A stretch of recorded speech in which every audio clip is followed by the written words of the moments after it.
Hey guys, it's Andrew with GY6 Vids, back again with another firearms review that I think you're going to enjoy and get some good information out of. It is the Taurus CURVE.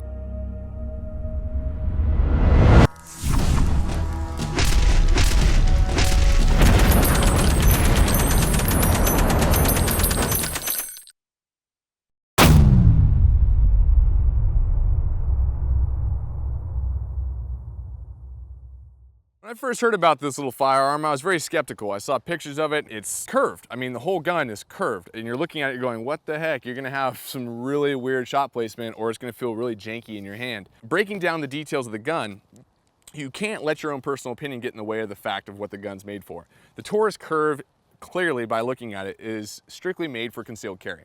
It's got an external clip on the outside of the gun. Magazine. Now in this case, I can say that. It's got an actual external clip on the side of the gun. No external sights, no iron sights at all. Even the barrel is curved. It's shaved down to curve with the front of the slide. Breaking it all down though, I'm like, okay, it doesn't have a magazine release. I was like, ah, that sucks. But I'm like, no, that's not what it's meant for. It's not meant for speed shooting or quick mag reloads or anything like that. It's meant for strictly concealed carry. The biggest pro about this gun is it's outside the box. There are so many companies nowadays reinventing the wheel. I mean, I am a huge fan of AR-15s. I like AR-15s, I like AK-47s, I like anything that goes bang or boom half the time. But it gets old, to say the least. You have these companies making the same thing again and again and again, and you're like, well, what's the difference? Oh, it's got different Cerakote on it, 1/2 inch longer battle rail. It's got these grooves in the front of the frame that make it look sexy. Well, what has changed about the gun? What is different? What is outside the box? This has been one of the first firearms I've seen in a long time where the company just said, screw it. We're gonna make this, and if people hate it, they hate it, and if they like it, they like it. And I appreciate that, and I respect that. So, breaking it back down, you have an external clip on the gun. That's the only snagging point, but you can take that off if you're using it with the trigger holster that you have with the firearm that comes with it, which is kind of nice. Or you can leave it on and use it on your person, and the convexing of the gun, how it curves, fits to your streamline of your body. So it'll fit on your hip and not really dig as much as you usually would. I personally think you're gonna feel a firearm no matter what, but it does help a little bit. Now, looking at it closer, I was very pleased to see that the fact that the barrel is still in line with your grip. But I was expecting the whole bore axis to be completely thrown off from where my grip was on the gun, but it's not. It actually lines up quite well. Once you get your hand on the gun and you're pointing it, you realize you can't even tell that it's curved minus the frame. So the frame is curved in, but the barrel is still lined up with the webbing of your hand.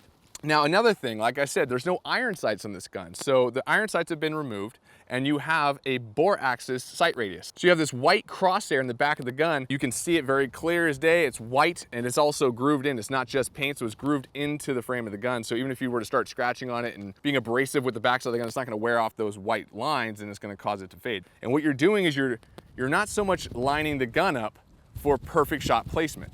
And that's the thing about this sight radius and this bore axis sight alignment, rather than having iron sights, is you get rid of all the snagging capability. You don't have to worry about snagging points. You're not worrying about anything when you're drawing this out of concealment. Your belt, your shirt, your pants aren't gonna snag. Even low profile sights have issues, so you're not gonna have that problem at all in this. There are no external safeties on this gun, so that's why there are a few safety features that it has implemented into the firearm. So you have the round indicator up top on the gun that sticks up when you have a round chambered. You also have a very, very small trigger guard. Now this trigger guard is intentionally made this way. Taurus mentions it even in their manuals that they understand what the trigger is, which I'll explain in a second, but they also understand that the trigger guard is very small. They wanted to limit the possibilities of foreign objects to get into this trigger guard and accidentally discharge a round. Moving on to the trigger itself is crap. I can't stand the trigger. The trigger is, in my opinion, garbage. Now, like I said, my opinion. Some people like long, crusty trigger pulls, but I don't personally. But Taurus even mentions this in their manual. They say, we understand about the trigger pull. We understand, they talk, now this is not verbatim, but they talk about the fact they understand it's a long, janky trigger. Now, I'm not sure if they're saying janky or if they're calling it crap, but they understand the trigger is not the best, and that's what they're trying to get at.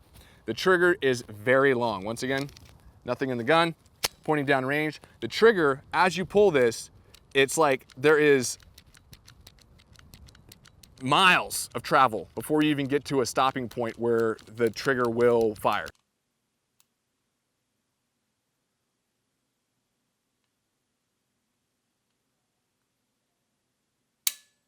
For instance, if something were to happen to go into this trigger guard, foreign object while you're concealed carrying with a round in the chamber, something goes into this trigger guard and tries to depress the trigger, it can move your trigger this far before the trigger will go off.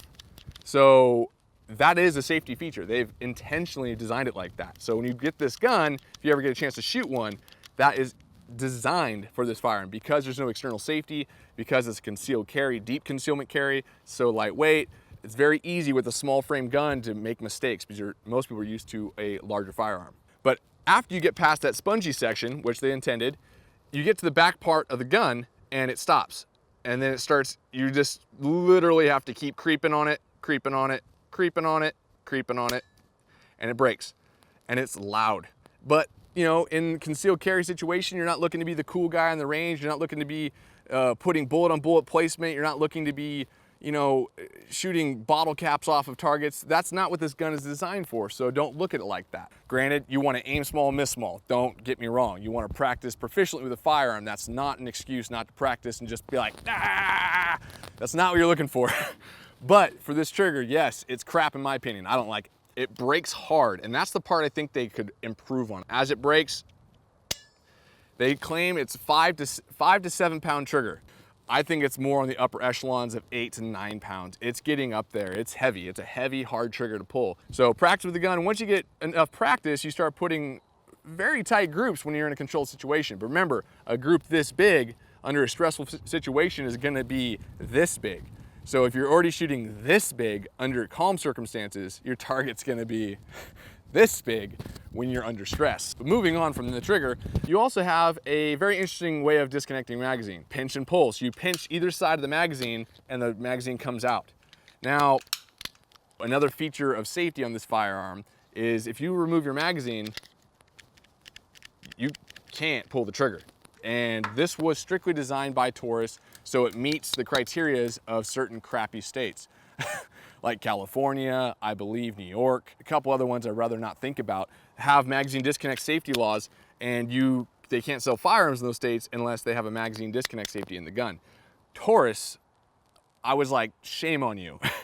Don't conform to their laws. But I look in their manual and they go in a full page of talking about how they do not like magazine disconnect safeties. They strictly added it in the gun to allow it to be used in those crappy states.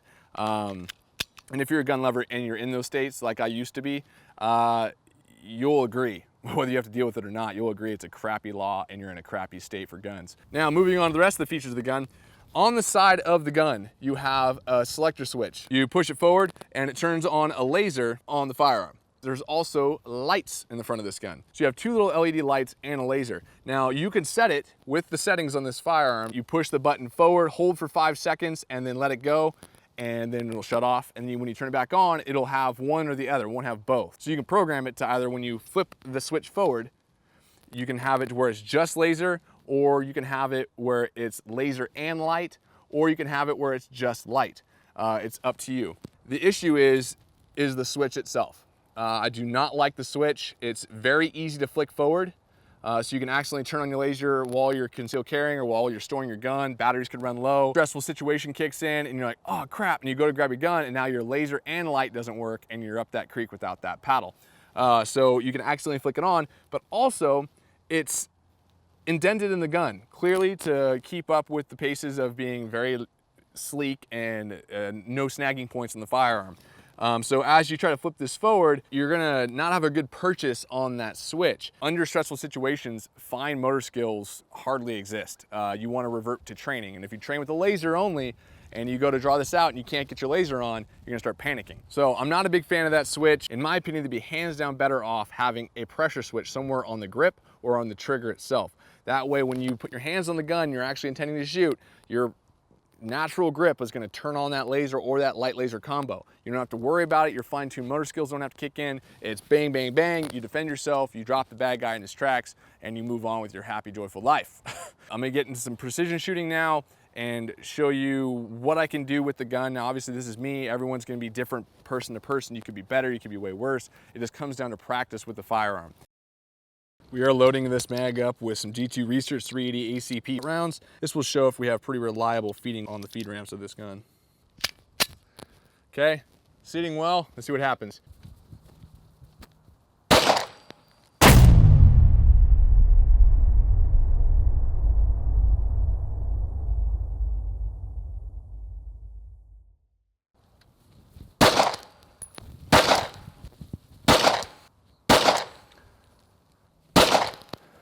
I think I pulled that last one.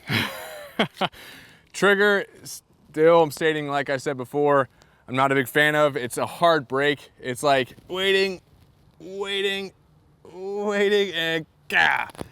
Okay, we got 6 more in the magazine. An interesting thing about this is it's right hand only, so the curve is for the right-handed shooters. I, however, am an ambidextrous shooter. I'm dominant left hand, but I also train right, so I shoot left or right-handed. I'm gonna try it left-handed now with my more dominant hand and see how accurate I am with it, and see if that curve on the gun is throwing off my grip at all.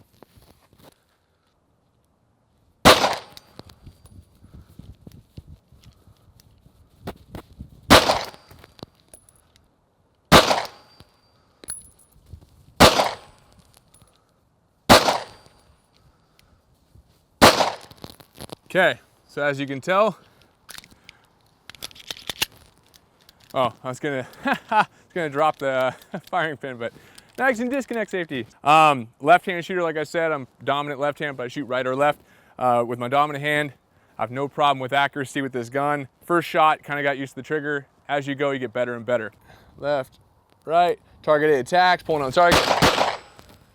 Okay, so I have one low left and then one almost dead center. So we've closed the gap a little bit more. We want to make this more like a real life situation. This is 5 yards or 15 feet. I was at 21 feet at 7 yards. Got 6 rounds. Let's try some double tap. See what happens. So far, no failures to feed though, which is good. All right, so scanning right, scanning left, scanning right, scanning left. Okay, so dominant hand at 15 feet, pushing on target, bullet on bullet. Not bad.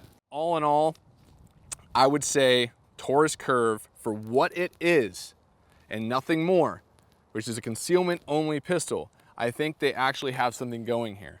Am I a fan of the curve part of the gun? Not really. Will I consider this one of my favorite firearms to conceal carry? Most likely not. For one, I'm not a big 380 ACP fan, and it's only chambered in 380 ACP, and I'm not a big fan of that. Now, is this firearm bad? No. I'm gonna say this is a home run for Taurus in the fact that they thought outside the box, thank you. They are designing something different, thank you. They've designed this strictly for concealed carry, and they've designed everything around that, so thank you. 3 big things I like.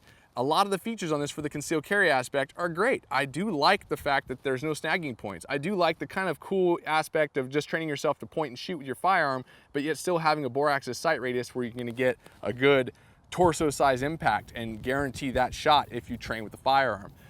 Point and shoot is how most people respond when it comes to an attack. So, you know, people freak out about that. I guess they could make a model with iron sights. I think that'd be a cool option to maybe have some mounts, sections to mount iron sights, to have that option to remove them or keep them.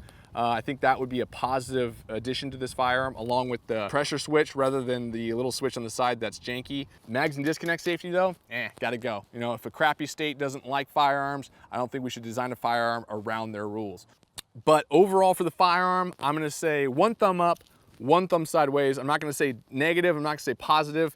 It's leaning towards a little bit more of just 1 up, 1 down. Because I don't like certain major aspects of the gun. The switch, you know, it's a failure point. Magazine disconnect safety, huge failure point. But for outside the box thinking, 2 thumbs up. For being different and not giving a crap what people think, 2 thumbs up. I appreciate that fact. It takes some cojones and I like it. Is the gun as bad as I thought it was initially? No. I thought this was gonna be like, oh, it's a curve. Thank God it's curved because maybe I can throw this thing into the wilderness and it'll boomerang back to me if I ever want it again. But I'd say its #1 best feature of this firearm is its outside the box thinking. And that's what we need to have if we're gonna see progression in the firearms communities. We need people to take the risk to build something unique and, you know, take that punch if people don't like it. My hat's off to you on that one. This has been the Taurus Curve 380 ACP. Hope you appreciate the review. If you like these gun and firearm reviews, click that thumbs up button. Helps me know that you guys like what I'm doing. I'm gonna get some more practicing on this thing. All right, guys, I'll see you next week.